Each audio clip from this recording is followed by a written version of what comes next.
ចឹងយើងមកធ្វើដំណោះស្រាយលំហាត់រូបវិទ្យាត្រៀមប្រឡងបាក់ឌុប2026ចឹងយើងចូលមកដល់លំហាត់ទី2 solenoid មួយមានប្រវែង L ស្មើនឹង 0.5 ម៉ែត្រមានចំនួនស្ពា N ស្មើនឹង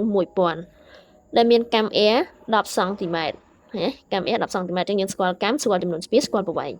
ចឹងនៅត្រង់ចំណុចកគណនាអង្គដូចតង់ L នៃ solenoid ចឹងយើងដឹងហើយថា L នៃ solenoid 1 N ក្រេ A នៅលើ L ណាអានេះជាអង្គដូចតង់ខគណនា radius តង់នៃ solenoid ដែលគេឲ្យ rho 2.5 ហើយនឹងផ្ទៃ A 1 មីលីម៉ែត្រក្រេចឹងយើងដឹងហើយ resistance R ស្មើ rho L' នៅលើ A ចឹងយើងត្រូវដឹងវាមួយនឹងទៀតកគណនាអង្គដូចជ្រុងម៉ាញេទិក rho B នៅក្នុង solenoid ចឹង B ស្មើ1 NE លើ L ទាញចេញហ៎ដែលគេឲ្យចរន្តមក 0.2 អំពែគណនាអង្គដូចតង់នៃ solenoid ណាចឹងយើងតាមរូបមន្ត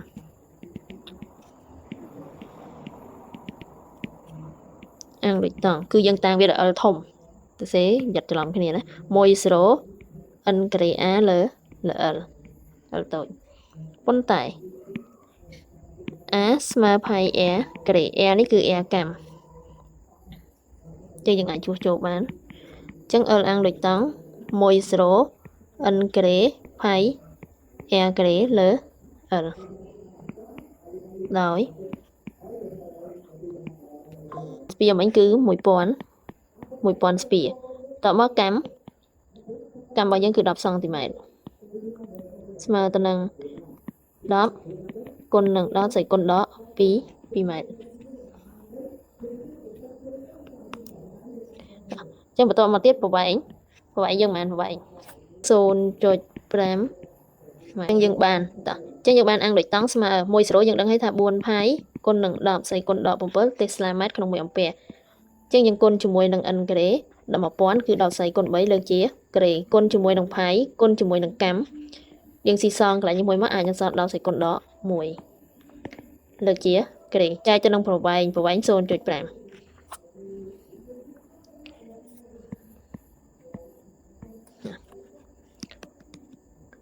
ស្មើ1លើ2ចឹង1លើ2យើងបាន8ផាយ1ផាយបាន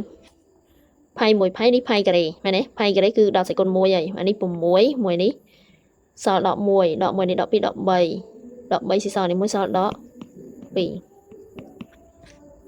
គិតជាហង្រីដូចនេះអង្គដូចតង់ស្មើ8គុណ10សេគុណដក2ហង្រីតមកនៅត្រង់ចំណុចខគឺយើងរក resistance ណាចឹងយើងដាក់ resistance រូបមន្តរបស់វា rho resistance R ស្មើ rho L' នៅលើ A ប៉ុន្តែ L' យើងអត់ស្គាល់ L' ស្មើផាយ dN ចឹងនៅលើ A' តែ D គឺស្មើទៅនឹង2 R កម្ម2 R កម្មចឹងយើងអាចជួសជុលចឹង R ស្មើទៅនឹង rho ផាយ 2R N លើ A'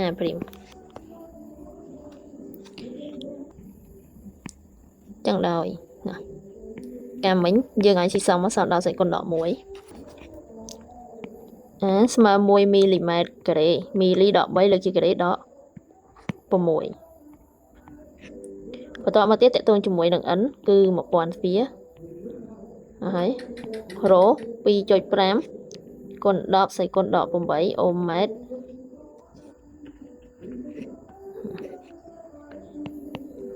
ចឹងយើងបាន R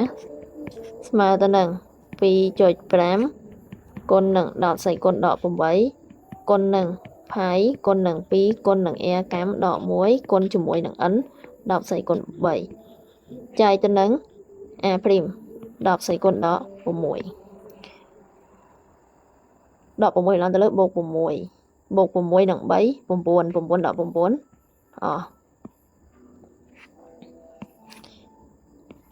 ចឹងយើងបាន5ផាយ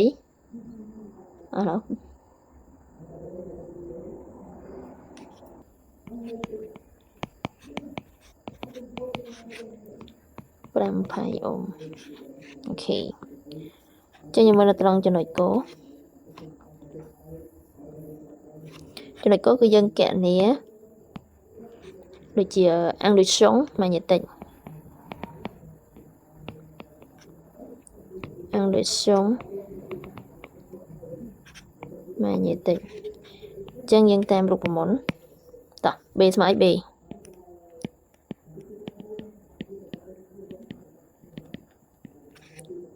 មក B ស្មើ1 0 NE លើ L ណាជាងយើងមានអស់ហើយ N គឺ1000 ស្ពាដកស្អីគុណ3ចរន្តឆ្លងកាត់ដែលមានតម្លៃស្មើទៅនឹង 0.2 អាំពែប្រវែងគឺ 0.5 ម៉ែត្រចឹងយើងដឹងហើយថា1 0តម្លៃថេគឺ4ផាយបើគេមិនអស់ក៏យើងត្រូវចាំដែរដក7 Tesla ម៉ែត្រក្នុង1អាំពែចឹងយើងបាន B ស្មើនឹង4ផាយគុណនឹង10ស្វ័យគុណដក7គុណជាមួយនឹង n 10ស្វ័យគុណ3គុណជាមួយនឹង e 0.2 ចឹងយើងចែកទៅនឹងប្រវែង 0.5 0.5 វា1ភាគ2 2ទៅលើ8 8បាន 1.6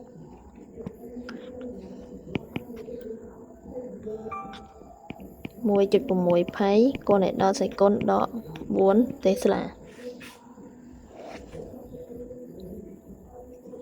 ចឹងដូចនេះ B ស្មើនឹង 1.6 ផៃឬក៏16ផៃដក5 1.6 ផៃដក14